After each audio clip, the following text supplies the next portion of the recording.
Today, we're going to zoom in, way in, on a single pivotal month in history. A month that really tells the story of a nation in the making. Our destination? India. But not the India you might know today.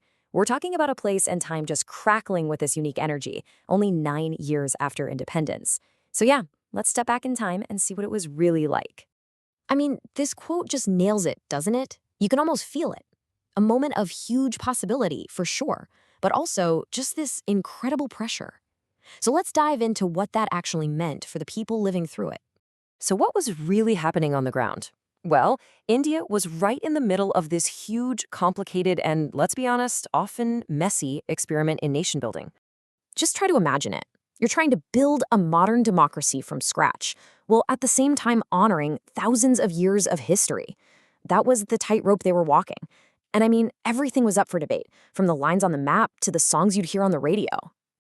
So let's start with the big one, maybe the most fundamental question they had to tackle. What should this new India even look like? The answer? Well, it kicked off this monumental political undertaking.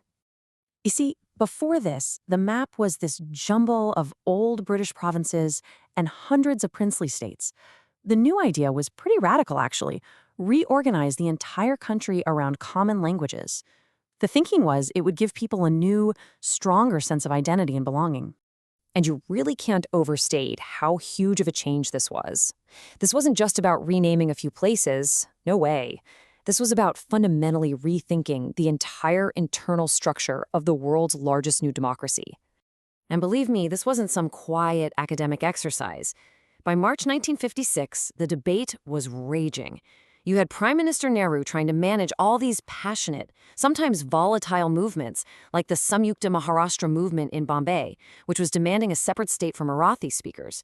This was a nation defining itself in real time. So while the politicians are busy redrawing the map, another group of people was busy capturing the nation's dreams and its anxieties. But they were doing it up on the silver screen. If the daily news was often heavy and serious, the cinema offered something completely different: escape, glamour, and a vision of a modern, confident India. And in March of 1956, one film in particular was the talk of the town. That film was C.I.D.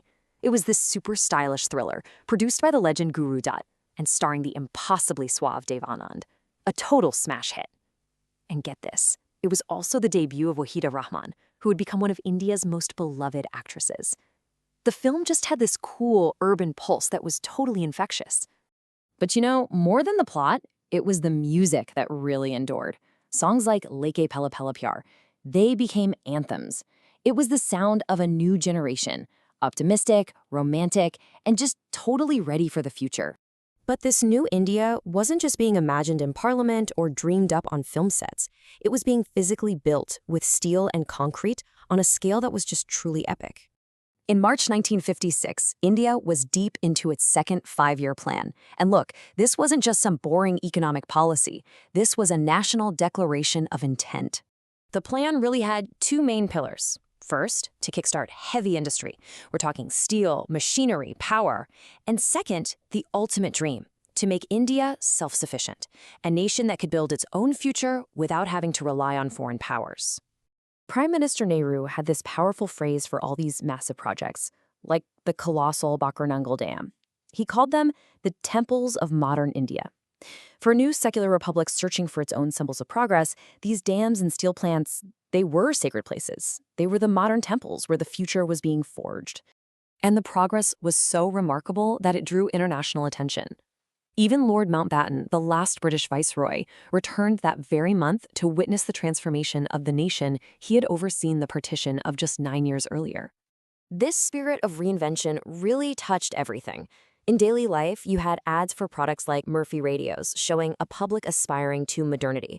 And on the world stage, India was carving out its own unique path, championing the non-aligned movement to try and steer clear of the Cold War rivalries.